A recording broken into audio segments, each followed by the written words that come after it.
போர்டுல என்னெல்லாம் பார்த்துருக்கீங்க சொல்லுங்க. இன்னைக்கு அதை பத்தி தான் படிக்க மாட்டோம்.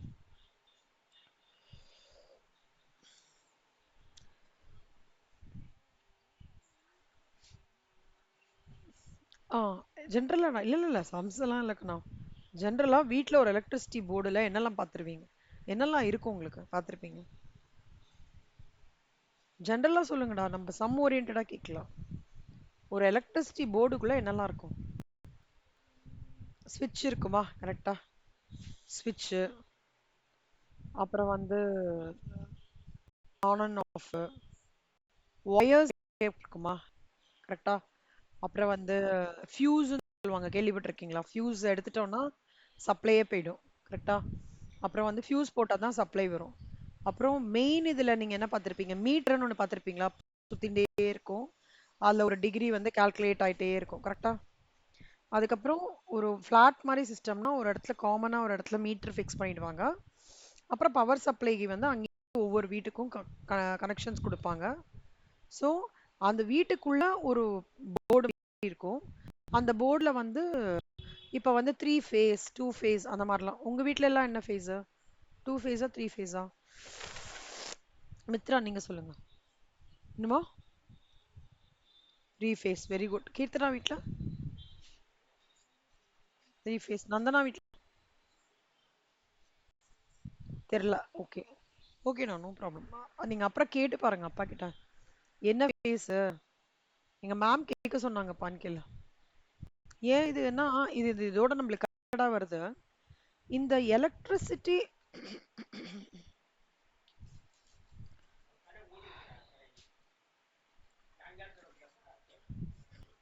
இந்த எலக்ட்ரிசிட்டி அப்படின்னு வரும்போதே இட் எப்படி banking regulation act, banking company regulation act base பண்ணி அந்த எப்படி பேங்கிங் ஃபங்க்ஷனாலிட்டி வந்து ஒர்க் பண்றது. பேங்கிங் ஃபங்க்ஷனாலிட்டி ஒர்க் ஆகுது. அதே மாதிரி நம்மளோட எலக்ட்ரிசிட்டியோட கம்ப்ளீட் இது வந்து இந்த எலக்ட்ரிசிட்டி போர்டுன்னு ஒன்று இருக்கு. எலக்ட்ரிசிட்டி ரெகுலேட்டரி கமிஷன் ஒன்று இருக்கும். ஓகேவா. அவங்க ஃபிக்ஸ் பண்றதுக்கு வந்து அவங்களுக்கு வந்து ஃபிக்ஸ் பண்றது வந்து டாரிஃப்ஸா இருக்கட்டும், அவங்க ஃபிக்ஸ் பண்றது ரேட்டா இருக்கட்டும். நீங்க இப்ப இபி வந்து இபியோட நார்ம்ஸ் ஞாபகம் இருக்கலாம். இப்போ ஒரு இடத்துல இபி வந்து ஒரு வீட்டுக்கு வந்து இபி வந்து கனெக்ட் பண்றாங்க அப்படின்னா எப்படி பண்ணுவாங்கன்னா ஃபர்ஸ்ட் நம்ம கிட்ட இருந்து செக்யூரிட்டி டெபாசிட் வாங்குவாங்க. இப்போ நீங்க செக்யூரிட்டி டெபாசிட் வாங்கி உங் அவனுக்கு நீங்க கொடுத்துடணும். அவன் என்ன பண்ணுவான்னா அந்த செக்யூரிட்டி டெபாசிட்ல இருந்து ஒவ்வொரு மாசமும் ஒரு ப்ரொவிஷன் கிரியேட் பண்ணி வச்சுப்பான். ஏன்னா மொத்தமா அமௌண்ட் வாங்கிக்கிறான்ல நம்ம கிட்ட இருந்து அவனுக்கு. ஸோ ப்ரொவிஷன் கிரியேட் பண்ணி வச்சுப்பான். என்னன்னா இன்ட்ரெஸ்ட் அக்ரூட் ஆன் செக்யூரிட்டி டெபாசிட்னு. ஒன்ஸ் வந்து அந்த கன்சியூமர் பில் வருது பாத்தீங்களா, அந்த டைம்ல அவன் வந்து அந்த செக்யூரிட்டி டெபாசிட்டோடதுக்கு அந்த இதை வந்து ரிவர்ஸ் பண்ணிப்பான். இது நான் சம் வரும்போது சொல்றேன். இப்போ how it works, central electricity regulatory commission வந்து என்ன பண்றாங்க அப்படின்னா, அவங்களுக்கு வந்து இப்ப இந்த டிரான்ஸ்ஃபார்மர்ஸ்லாம் பார்த்திருக்கீங்களா கண்ணா? டிரான்ஸ்ஃபார்மர் என்ன பண்ணும் கீர்த்தனா?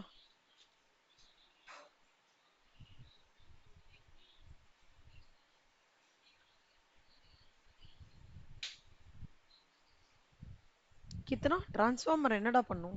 என்ன பண்ணுவாங்கடா டிரான்ஸ்ஃபார்மர் வச்சு?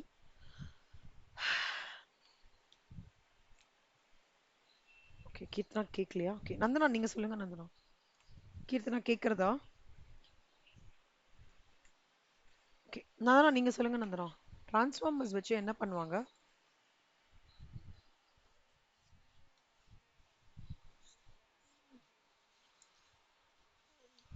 Current, correct.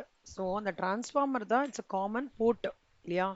For a particular region, for say for ஒரு 20 ஹவுசஸ்க்கு ஒரு டிரான்ஸ்ஃபார்மர் இருக்குன்னு வச்சுக்கோங்களேன். That electrical supply will come from the transformer and it gets distributed, the electricity is distributed from the transformer to those 20 houses. கரெக்டா. From the 20 house என்ன ஆகும்? Each houseல ஒரு main port இருக்கும் inside the house. From that port the connections will be given for bedroom, for hall, for swami room, restrooms, அதெல்லாம் connections கொடுப்பாங்க. அப்புறம் finally a reading will be taken. Previously a person will come from electricity board, come to our house, take the reading. அந்த மாதிரி நடந்துருந்தது. இப்ப எல்லாமே automate பண்ணி online தான் அந்த வந்து எலக்ட்ரிசிட்டியோட ரீடிங்லாம் ஆட்டோமேட்டிக்காக நம்மளுக்கு தெரிஞ்சிடும். கன்சம்ஷன் சார்ஜ்லேருந்து, கிராஃப்லேருந்து, எந்த ஸ்லாபுக்குள்ள நம்மளோட யூனிட் வந்து இன்க்ளூட் ஆயிருக்கு, எவ்வளோ வரைக்கும் நம்மளுக்கு வந்து என்ன சொல்றது, லைக் ஃப்ரீயாக இருக்கு, எந்த லிமிட் டு எந்த லிமிட் வந்து நம்ம யூஸ் பண்ணியிருக்கோம் கரெக்டா. சப்போஸ் அந்த அந்த பர்டிகுலர் மந்த்ல வந்து இப்போ எவ்வளோ நாளைக்கு ஒரு தடவை நம்ம இவி பே பண்றோம் தெரியுமா? ஒரு ஹவுஸ்ல எவ்வளோ நாளைக்கு ஒரு தடவை இபி சார்ஜ் பே பண்றோம்? நீங்க மந்த்லியா பே பண்றீங்க? 2 months ஒன்ஸ் ரகனா மாறிடுது. ஓகேவா? 2 months ஒன்ஸா மாறிடுது. ஸோ அந்த 2 months ஒன்ஸா மாறின பில்லை எப்பாவது ஓப்பன் பண்ணி பாருங்க. சரியா மித்ரா, கீர்த்தனா, நந்தனா? ஓப்பன் பண்ணி பார்த்தீங்கன்னா ஃபர்ஸ்ட் எடுத்தோடனே ஒரு கிராஃப் இருக்கும். அதுக்கப்புறம் கீழே வந்து இவ்வளோ நம்பர் ஆஃப் யூனிட்ஸ் நான் கன்சியூம் பண்ணியிருக்கேன்னா பிரேக்கப் கொடுத்துருப்பாங்க. இப்போ அப் டு இவ்வளோ நம்பர் ஆஃப் யூனிட்ஸ்க்கு வந்து நம்மளுக்கு ஃப்ரீ. அப்புறம் அடுத்த ஸ்லாப்க்குள்ளே இவ்வளோ அமௌண்ட்டு, அதுக்கு அடுத்த ஸ்லாப்க்குள்ளே இவ்வளோ அப்படின்னு சொல்லிட்டு கால்குலேட் பண்ணி ஒரு பிரேக்கப் மாதிரி கொடுத்துட்டு comparison of the your electricity consumption last 5 months அப்படின்ற மாதிரி கொடுத்து ஒரு குட்டி கிராஃப் மாதிரி இருக்கும், இல்லை டேட்டா மாதிரி கொடுத்துருப்பாங்க. ஒரு இதில் ஆன்லைன் பேமெண்ட் பண்ணலான்ற அந்த இண்டிகேஷன் ஒரே ஒரு மாதம். அடுத்த மாதம் அப்பாவோடலாம் உட்காந்துட்டு இபி பே பண்ணும்போது உட்காந்துக்கோங்க, சொல்லுங்க அப்பா கிட்ட, மேம் சொல்லியிருக்காங்க எலக்ட்ரிசிட்டி பில் பே பண்ணும்போது அடுத்த மாதம் உங்க கூட உட்காந்துக்கிறேன்ப்பா அப்படின்னு சொல்லுங்க. சரியா? ஸோ பண்ணீங்கன்னா யூ வில் see a என்ன உள்ள என்ன நடக்கிறது, எலக்ட்ரிசிட்டி கம்பெனிக்குள்ள என்ன நடக்கிறது. ஏன் இதை நான் சொல்றேன் அப்படின்னா, அந்த இதை நீங்க பாத்தீங்க அப்படின்னா you will be able to understand how it works. டாரிஃப்ன்ற ஒரு வேர்ட் இருக்கு நம்மளுக்கு. 2019ல just before 1 year before corona என்னாச்சுன்னா, இந்த எலக்ட்ரிசிட்டி டாரிஃப்ஸை வந்து தி சேஞ்ச் ஒரு ரெகுலேஷன் எடுத்துட்டு வந்தாங்க. அந்த ரெகுலேஷனை வந்து நம்ம இப்போ டீட்டெயில்டாக படிக்க போகிறோம். எலக்ட்ரிசிட்டி கம்பெனி பாயிண்ட் ஆஃப் வியூவில் நம்ம இந்த சப்ஜெக்டை வந்து அப்ரோச் பண்ண போகிறோம், இந்த மாடியூலை அப்ரோச் பண்ண போகிறோம். Okay. So electricity company point of வியூவில் என்னெல்லாம் நீங்கள் வந்து அசட்ஸ்லாம் இருக்கும்னா, அந்த கம்பெனிக்குள்ளே வந்து சி டிரான்ஸ்ஃபார்மருக்கு சப்ளை எங்கேருந்து போகும்னு நினைக்கிறீங்க? எனக்கு என் வீட்டு பக்கத்தில் ஒரு டிரான்ஸ்ஃபார்மர் இருக்கு கண்ணா, அவங்களுக்கு சப்ளை எங்கே போகும்னு நினைக்கிறீங்க? இந்த மெயின் யூனிட்லேருந்து வரும் கரெக்டா. நான் உடனே உடனே சாப்டருக்குள்ளே போகல கண்ணா. ஓகே. பேங்கிங்காவது நீங்களாம் பேங்க்ஸ் போயிருப்பீங்க, உங்களுக்கு அந்த வேர்ட்ஸ்லாம் ரொம்ப ஃப்ளூவெண்ட்டாக இருந்திருக்கும். நோ இன்ட்ரெஸ்ட்டு, லோன்ஸு, என்ன advances, cash in bank, cash at. Electricity வந்து இது வரைக்கும் நீங்கள் 3 பேரும் எனக்கு என்னமோ பார்க்காத ஒரு சினாரியோவாக இருந்தனால let me give you a practical no understanding of how it works. என்னெல்லாம் assets electricity company point of வியூவில் என்னெல்லாம் அசட்ஸ் இருக்கு அப்படின்றதுலாம் உங்களுக்கு காமிச்சிட்டு then will go to the chapter. சரியா? எடுத்த உடனே போனோம்னு வச்சுக்கோங்க, எடுத்த உடனே போகலாம், ஆனால் ஸ்டார்டிங் எடுத்த உடனே போனோம்னா நம்மளுக்கு இந்த சீக்வன்ஸ் ஆஃப் டிரான்சாக்ஷன்ஸ் இருக்குங்கண்ணா. SLT charges, service line come development, அந்த மாதிரி நிறைய டெர்மினாலஜிஸ்லாம் இருக்கு. ஓகேவா? ஸோ ஐ திங்க் அதெல்லாம் கொஞ்சம் உங்களுக்கு நல்லா ஃப்ளூவெண்ட் பண்ணிட்டேன், அப்புறம் will go to the sum. சரியா? சம் ஒன்றுமே இல்லை, சம் வந்து அதே தான்டா, opening plus purchases minus closing, அந்த மாதிரி ஒரு குட்டி ஃபார்மேட் தான். பட் எப்படி how will you be able to appreciate between banking and electricity, you should no.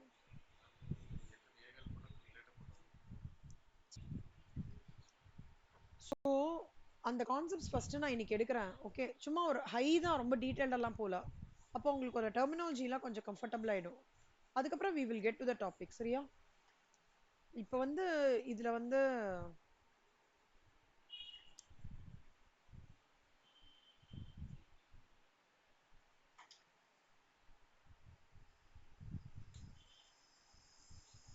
எலக்ட்ரிசிட்டியில் water consumption வருமா கண்ணா? எப்படிடா? Very good. எப்படிடா? Very good. Correct. Correct. Electricity வந்து இஸ் ஜென்ரேட்டட் ஃப்ரம் வாட்டர். நீங்க பார்த்துருக்கீங்களா அதை ஜென்ரேஷன் பண்றதெல்லாம்?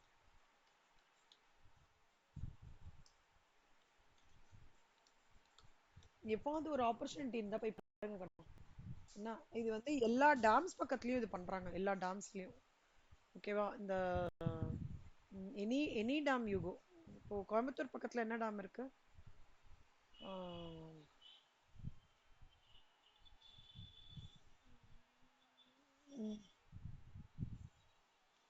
ஓகே. நீங்க எப்பாவது சிஸ்டம் பார்த்துருக்கீங்க? எப்படின்னா ரொம்ப நல்லா இருக்கும்டானா, நிஜமா ரொம்ப சேஃபா பண்ணுவாங்க. லைக் அந்த ஃப்ளோ ஆஃப் வாட்டர் தான் மேட்டர்ஸ். இந்த ஃப்ளோ வருது இல்ல, அதில் சயின்ஸ் மிக்ஸ் பண்ணி அதுக்கப்புறம் அந்த ஹைட்ரோ பவர் எடுத்துட்டு வந்துட்டு ஒர்க் அவுட் ஆகுது. சயின்டிஃபிக் சயின்ஸ் ரிலேட்டடாக எனக்கு தெரியல, not that very good in science. But நான் அந்த ஃப்ளோ எப்படி எனர்ஜி டிரைவ் பண்ணுறாங்க அது வந்து நான் பார்த்துருக்கேன், ஒரு வாட்டி ஆப்பர்ச்சுனிட்டி கிடச்சிருக்கு. அப்போனா எலக்ட்ரிசிட்டிக்கு வந்து ஜென்ரேட் பண்ணுறதுக்கு வாட்டர் வந்து ஒரு இம்பார்ட்டண்ட்டான ஒரு விஷயம். see இப்போ வந்து சோலார்லாம் வந்திருக்கு, சன்லேருந்து டிரைவ் பண்ணுறாங்க, அந்த மாதிரி பண்ணுறாங்க வாட்டர். பட் ரொம்ப இன்னுமே ஃப்ரீக்வெண்ட்டாக நடக்கிறது பார்த்தீங்கன்னா வாட்டர்லேருந்து தான் எடுக்கிறாங்க. அப்போது எல்லா எலக்ட்ரிசிட்டி ப்ராப்ளம்ஸ்லேயும் வாட்டர் சார்ஜஸ்ன்னு ஒன்று வரும். ஓகே, ஸோ பவர் சப்ளை தானே பேசிக்காக. So it will include normative operations and maintenance expenses. In addition, the water charges, security expenses, and capital spas for thermal generating stations will be allowed separately.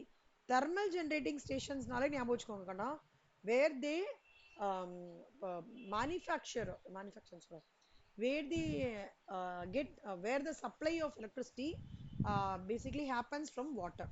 அதுதான். அதுக்கப்புறம் இப்போ இந்த மாதிரி நியூவான வேர்ட்ஸ்லாம் சிலது பார்ப்பீங்க, plant and machinery. மீட்டர்னா என்னன்னு தெரியும்ல கண்ணா? மீட்டர், மீட்டர்ஸ் பார்த்துருக்கீங்களா? நீங்க வந்து இந்த பேங்கிங்கா இருக்கட்டும், எலக்ட்ரிசிட்டியா இருக்கட்டும், இன்சூரன்ஸா இருக்கட்டும், ஓகே, மூணுமே அக்கா தங்கச்சிங்க மாதிரி. ஓகேவா? மூணுமே அக்கா தங்கச்சிங்க மாதிரி. மூணுத்தோட ஃபார்முலேட்டும் ஒண்ணுதான். ஆனா இந்த நடுவுல வந்து மீட்டரு, டிரான்ஸ்ஃபார்மரு, அந்த மாதிரி வேர்ட்ஸ்லாம் எலக்ட்ரிசிட்டியில வரும். பேங்கிங்ல என்ன வரும் அப்படின்னா வந்து செக்ஸ், கோர் சிலது பேங்கிங், இது நான் பேங்கிங் அசட்ஸ், அந்த மாதிரிலாம் சிலது வரும். இன்சூரன்ஸ்ல எப்படி வரும் அப்படின்னா எல்ஐசி ப்ரீமியம் ரிசீவ்டு. ஓகேவா? இந்த மூணு வார்த்தைகளும் பார்த்தீங்கன்னா கண்டிப்பா ஒன்றுத்துல வராதுல்ல.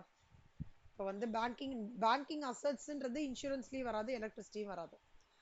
ஓகே, அதே மாதிரி நல்லா கூர்ந்து கவனிச்சுக்கோங்க இந்த பாயிண்ட் நான் சொல்றத. இது வந்து ஆக்சுவலாக எங்கள் சார் சொன்னாருங்கடா, அது அப்படியே உங்களுக்கு நான் கன்வே பண்ணுறேன். இந்த மூணு சாப்டர் நீங்கள் எப்படி ப்ரிப்பேர் பண்ணணும்னா மூணுமே சிஸ்டர்ஸ் மாதிரி ஆர் மூணுமே பிரதர்ஸ் மாதிரி. கொஞ்சம் வேற்றுமையாக இருப்பாங்க ஆனால் யுனைட்டடாக இருப்பாங்க, அந்த மாதிரி வச்சுக்கோங்களேன். They almost their formats or their method of arriving at the profit எல்லாமே ஆல்மோஸ்ட் சேம். ஆனால் பேங்கிங்கில் வரும்போது இந்த பேங்கிங் அசட்ஸ்ன்ற மாதிரி வேர்ட்ஸ் நிறைய வரும். இன்சூரன்ஸ்ன்னு வரும்போது த வேர்ட்ஸ் லைக் ப்ரீமியம் அந்த மாதிரிலாம் நிறைய வரும். Banking, insurance. எலக்ட்ரிசிட்டி வரும்போது மீட்டரு, அப்புறம் வந்து டிரான்ஸ்ஃபார்மர்ஸ், வாட்டர் ரிசர்வாயர்ஸ், அந்த மாதிரி வேர்ட்ஸ்லாம் நிறைய வரும். அப்போது அந்தந்த சாப்டருக்கு யூனிக்காக இருக்கிற விஷயத்துக்கு மட்டும் ட்ரீட்மெண்ட் எப்படி நீங்கள் பண்ணணும், ட்ரீட்மெண்ட் நம்ம எப்படி பார்க்கணும் அப்படின்றது நீங்கள் தெரிஞ்சுட்டீங்கன்னு வச்சுக்கோங்களேன், மூணு சாப்டரும் ஒரே மாதிரி கண்ணோம் ஆல்மோஸ்ட் முடிச்சா மாதிரியே இருக்கும். புரியுதா உங்களுக்கு? ம். அதாவது இன்னும் நான் சொல்லட்டேமா, நாங்கள் எப்படி தெரியுமா அந்த மூணுத்தையும் ரெடி பண்ணுவோம்? பேங்கிங்கோட ஃபார்மேட் ஒரு பேஜ், எலக்ட்ரிசிட்டி ஃபார்மேட், அதாவது நான் சொல்றது என்னன்னா பேலன்ஸ் ஷீட்டு, பிஎன்எல், இன்சூரன்ஸோட ஃபார்மேட், மூணுத்தையும் மூணு சார்ட்ல மாதிரி எழுதுவாங்கண்ணா. மூணுமே ஃபேஸ் ஆஃப் இட்ல இருக்குமா? 80% format, concept of understanding the format மூணுமே சேம். பட் தென் குட்டி குட்டி டிஃப்ரெண்ட் டெர்மினாலஜிஸ் தான் டிஃபர் ஆகும். புரியுதா? மேக் சென்ஸா? You're with 3 years with me இல்லை, ஒன்றும் ப்ராப்ளம் இல்லையே. இப்படி தான் இந்த மூணுத்தையும் நீங்கள் படிச்சீங்கன்னா ரொம்ப ஈஸியாக இருக்குன்னு சொல்லிட்டு எங்கள் சார் சொன்னார். ஓகே, நாங்கள் வந்து நான் சொல்கிறேன்டா, சிடபிள்யூல எனக்கு வந்து கார்ப்பரேட் அக்கௌண்டிங்கில், எங்களுக்கு கார்ப்பரேட் அக்கௌண்டிங் அப்போ இல்லை, அப்போ வந்து எங்களுக்கு அது அக்கௌண்டிங் தான் சொன்னாங்க. எனக்கு மெயினாக கை கொடுத்தது வந்து இந்த மூணு சாப்டர் தான். So format, cash flow statement, விட்டுருட்டேன் சாரி. ஸோ இது மூணுமே ரொம்பவே ஈஸியாக கை கொடுத்தது. ஓகேவா? ஸோ அதனால் இது மூணுத்தையும் நீங்கள் இப்படி ப்ரிப்பேர் பண்ணீங்க அப்படின்னா உங்களுக்கு ரொம்ப ஈஸியாக இருக்கும். அதான் நாங்கள் போன கிளாஸில் கார்ப்பரேட் அக்கௌண்டிங் கிளாஸ்லேயே உங்களுக்கு சொன்னேன். பேங்கிங் அக்கௌண்ட்டை அதோட ஃபார்மெட்டை ஒரு பிரிண்ட் எடுத்துருங்க. அதாவது ஃபார்மெட்டை மட்டும் பிரிண்ட் எடுத்தீங்கன்னா அது ஒரு 10 ஜெராக்ஸ் காப்பீஸ் எடுத்துக்கோங்க செல்லம். 10 சம்ஸ் நீங்கள் போட்டு முடிச்சிடலாம். நீங்கள் ஒரு வாட்டியும் இது பண்ணி ஃபார்மெட்டை இது பண்ணி சி நீங்க ஃபார்மேட் எழுதி பார்க்காம எழுதி பார்க்கறது ஒரு ஆக்டிவிட்டியா வச்சுக்கோங்க. பட் அந்த 10 சம்ஸ் போடுறதுக்கு இந்த ஃபார்மேட்டை ஜெராக்ஸ் காப்பி மட்டும் எடுத்தீங்கன்னா 10 சம் ஈஸியா போட்டுடலாம். ஓகேவா செல்லமா?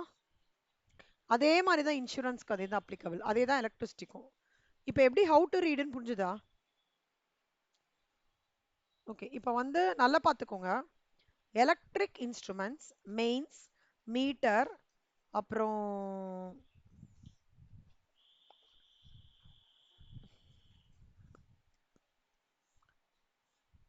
பப்ளிக் லேம்ப்ஸு, இதெல்லாம் தான்டா உங்களுக்கு வந்து எலக்ட்ரிசிட்டி சாப்டர்ல யூனிக்கா. மற்றதெல்லாம் பாருங்களேன் கண்ணா, நீங்க கொஞ்சம் ஃபேஸ் ஆஃப் இட் அப்படியே பாருங்களேன். சொல்லுமா இல்லஸ்ட்ரேஷன் 27 எடுத்துக்கோங்க எல்லாரும். 27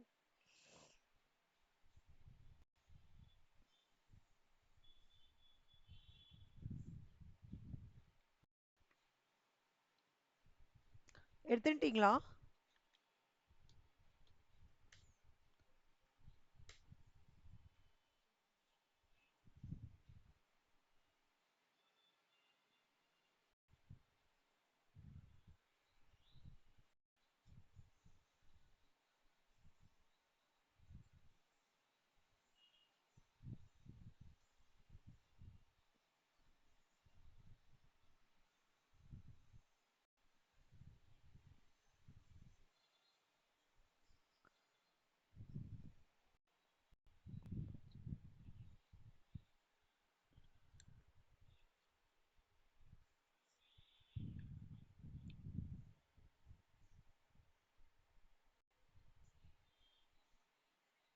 ஏன்டா எனக்கு வரமாட்டேங்குது? உங்களுக்குலாம் வருதாடா?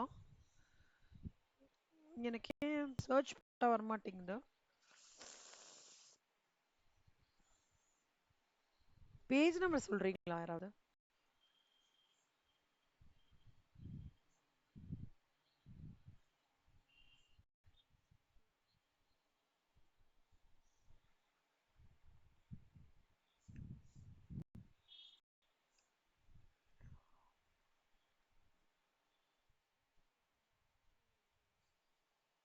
ஓகேடா, தேங்க்ஸ்டா. இப்போ இந்த இதோட ஆன்சர் பார்த்தீங்கன்னா சொல்லுமா, அதே மாதிரி இருக்கும்டா. இதே மாதிரி தானே பேங்கிங்கும் இருந்தது. மித்ரா, கீர்த்தனா, நந்தனா பார்த்தீங்களாடா பேங்கிங்க்கு? ஃபர்ஸ்ட் ஈக்விட்டி லியாபிலிட்டிஸ் எழுதுவோம் இல்ல, total assets, fixed assets, current assets, total. கரெக்டா? பேங்கிங்ல வேற மாதிரி இல்லைல்ல ஃபார்மேட், இதே தான் ஃபார்மேட். கரெக்டா? ஹலோ ஹலோ, கேக்குறதாடா? பேங்கிங்ல ஃபார்மேட் இதுவும் டிஃப்ரெண்டா இருக்கான்னு கேக்குறேன் பேலன்ஸ் ஷீட்டுக்கு. நந்தனா போட்டுட்டீங்களா? பேங்கிங் இன்னும் ஹோம்ஒர்க் கம்ப்ளீட் பண்ணிட்டீங்களா இல்லையா? நந்தனா, கீர்த்தனா, மித்ரா.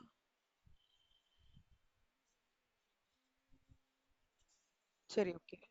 இதே மாதிரி ஃபார்மேட் இருக்குடா. ஃபாலோட் நோட் 1க்கு என்ன சொல்றீங்களோ அதே மாதிரி ஷேர் கேபிட்டல். சரியா? அப்புறம் ரிசர்வ்ஸ் அண்ட் சர்ப்ளஸ் அதே மாதிரி தான் சொல்லுமா, ஒண்ணுமே மாறாது. லாங் டேர்ம் டான்ஜிபிள் அசட்ஸ்ல மட்டும் இவன் வருவான். யாரு?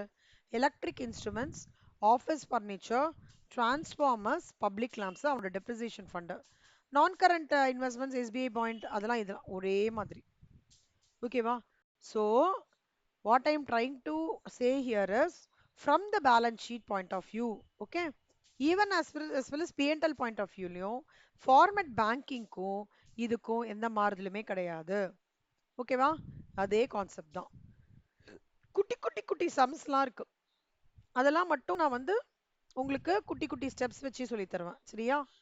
ஆனா ஓவராலா ஒரு balance sheet and P&L point of வியூல உங்களுக்கு பேங்கிங்க்கும் இதுக்கும் எந்த விதமான மாறுதலும் இல்ல.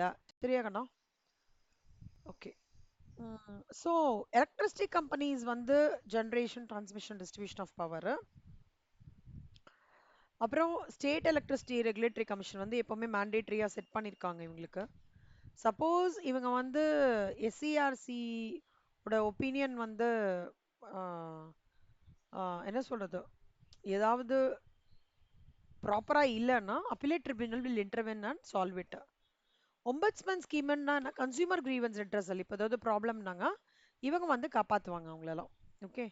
ஸோ எலக்ட்ரிசிட்டி ரெகுலேட்டரி கமிஷன்னா ஃபுல்லா state electricity commission, central electricity இப்போ நம்ம வந்து லால பார்த்தோம்ல கண்ணா, central advisory board, state advisory boards, and we saw about no chairman, central person தான் வந்து சேர்மனா இருக்காங்க அப்படிலாம் பார்த்தோம் இல்லையா. அந்த மாதிரி இங்கேயும் ஸ்டேட் எலக்ட்ரிசிட்டி கமிஷன், சென்ட்ரல். அப்புறம் அக்கவுண்டிங் இன் எலக்ட்ரிசிட்டி கம்பெனிஸ்ல வந்து லீகல் ப்ரொவிஷன்ஸ்லாம் சிலது இருக்கு. அதெல்லாம் எப்படின்னா இப்போ லோடு ஃபேக்டர் அப்படின்னா என்ன அர்த்தம்? சில இந்த பில்லிங் சைக்கிள், லோடு ஃபேக்டர்னா என்ன அர்த்தம்னா, இப்போ எவ்வளோ லோடு இழுக்கிறதுன்னு கேள்விப்பட்டிருக்கீங்களா? இந்த வேர்டு, நான் சொல்ற வேர்டு, எவ்வளோ லோடு இழுக்குதுமா, இந்த லோடு இழுக்குமா இருக்காதா அப்படின்ற மாதிரி இருக்கும்ல, பார்த்துருக்கீங்களா? கேள்விப்பட்டிருக்கீங்களா? ஏசி, ஒரு வீட்டில் 4 ஏசி போடுறாங்கன்னா அவங்க சொல்லுவாங்கல்ல, இந்த நிஜமாலே இந்த லோடு இழுக்குமா அவங்க. கனெக்டிவிட்டி தான், இல்லை டக்குன்னு வந்து ஃபியூஸ் போயிடுமா. அதாவது அந்த வீட்டுக்குன்னு கொடுத்துருக்குற சப்ளைல நான் இது பண்ணலாம், இல்லை லோடு இழுக்கலன்னா பட்டு பட்டுன்னு டப்பு டப்புன்னு போகும். ஓகேவா? டக்குன்னு டிரான்ஸ்ஃபார்மர் கூட பார்த்தீங்கன்னா டவால்ல வெடிச்சிடும் சம்டைம்ஸ். ஏன்னா ஓ அதால எவ்வளோ லோடு இழுக்க முடியுமோ அவ்வளோதானே இழுக்க முடியும்ல. இப்போ என்னால் எவ்வளோ பண்ண முடியுமோ அவ்வளோதான் பண்ண முடியும். எனக்கு இது எனக்கு எக்ஸாபிடண்ட்டாக போச்சுன்னா என்ன ஆகும்? நான் எக்ஸாஸ்ட் ஆயிடுவேன், டீஹைட்ரேட் ஆயிடுவேன். கரெக்டா? அந்த மாதிரி தான் எலக்ட்ரிசிட்டி சப்ளை ஒரு லிமிட்ல இருக்கணும். ஸோ அப்போ இந்த லோடு ஃபேக்டர்னு இருக்குடா. ஸோ இந்த மாதிரி டெர்மினாலஜி, லோடு ஃபேக்டர், பில்லிங் சைக்கிள்லாம் நான் இப்போ 2 months ஒன்ஸ்ன்னு சொல்கிறேன்ல, அதை பில்லிங் சைக்கிள். டாரிஃப் ரேட்னா இவ்வளோ லோடு இவ்வளோ கன்சம்ஷன் ஆச்சுன்னா, இவ்வளோ டு இவ்வளோ கன்சம்ஷன் ஆச்சுன்னா இவ்வளோ வந்து ரேட் பண்ணணும்னு சொல்கிறது தான் டாரிஃப். அந்த டாரிஃப்ன்றது பில்லிங் ரேட் ஸ்ட்ரக்சர் தான் டாரிஃப்னு சொல்லுவாங்க. இந்த மாதிரி விஷயங்கள்லாம் சில லீகல் ப்ரொவிஷன்ஸ் கொடுத்துருக்காங்க கண்ணம்மா. அது நம்ம பார்ப்போம். Security deposits first. நான் செக்யூரிட்டி டெபாசிட்னா என்னன்னா, கன்சியூமர்ஸ் ஃபர்ஸ்ட், சார் நான் புது வீடு வாங்கியிருக்கேன் சார், எனக்கு கொஞ்சம் இபி சப்ளை வந்து கொடுங்க அப்படின்னா, உடனே அவன் சொன்னான், சரி சரி சார், நீங்கள் டெபாசிட் பே பண்ணி போங்க, வீட்டுக்கு ஆள் வருவாங்க கனெக்ஷனுக்கு, நீங்கள் போயிட்டு வாங்க, இவ்வளோ அமௌண்ட் பே பண்ணுங்க, 3 ஃபேஸா 2 ஃபேஸ் எல்லாம் கேட்டுப்பாங்க. இல்லை சார், பெரிய இது வந்து இன்னொரு கம்பெனி மாதிரி நடத்த போறேன்னா அதுக்கு தகுந்த மாதிரி. ஸோ அதுலேருந்து சுக்லாம்பரதம் அதுலேருந்து ஆரம்பிச்சு எப்படி ஜார்னல் என்ட்ரி ஃப்ளோ ஆகுறது, அதெல்லாம் பற்றி நம்ம பார்க்க போகிறோம். தேர்ஸ்டே அன்னைக்கு வி வில் கண்டினியூ திஸ் கண்ணா. ஓகே. இல்லை முக்கியமான இம்பார்ட்டண்ட்டான விஷயம் என்னன்னா, service line cum development of SLD சார்ஜஸ்ன்னு ஒன்று இருக்கு. ஓகேவா? இதை பற்றி நம்ம வந்து தேர்ஸ்டே அன்னைக்கு டீட்டெயில்டாக படித்து ஒர்க் அவுட் பண்ணலாம். இந்த மீன் டைம் லாஸ்ட் சம் ஒன்று காமிச்சா இல்லை செல்லம், இல்லஸ்ட்ரேஷன் 27, அது ஹோம்ஒர்க்காக பண்ணுங்க. சிமிலர் டு பேங்கிங் கம்பெனி, ரொம்ப ஈஸி சம், கண்டிப்பாக உங்களால் பண்ண முடியும். ஓகேவா? ஓகே செல்லம்மா. நான் எனக்கு கொஞ்சம் இதுவாயிடுச்சு. நாளையிலேருந்து கண்டிப்பாக 1 hour கிளாஸ் இருக்கும் ஷுவரா. ஓகேவா? சேஞ்சஸ் எதுவுமே இல்லை. ஸோ இன்னைக்கு ஒரே நாள் தான் 1/2 மணி நேரம் கிளாஸ் கண்ணா. சரியா? சாரி உங்களை வெயிட் பண்ண வச்சுட்டேன். நாளையிலேருந்து we will take it up. Okay. Thank you Keerthana, thank you Nandana, thanks. Thank you Mithra for waiting. Thanks செல்லம். இது வரைக்கும் புரிஞ்சுதாடா?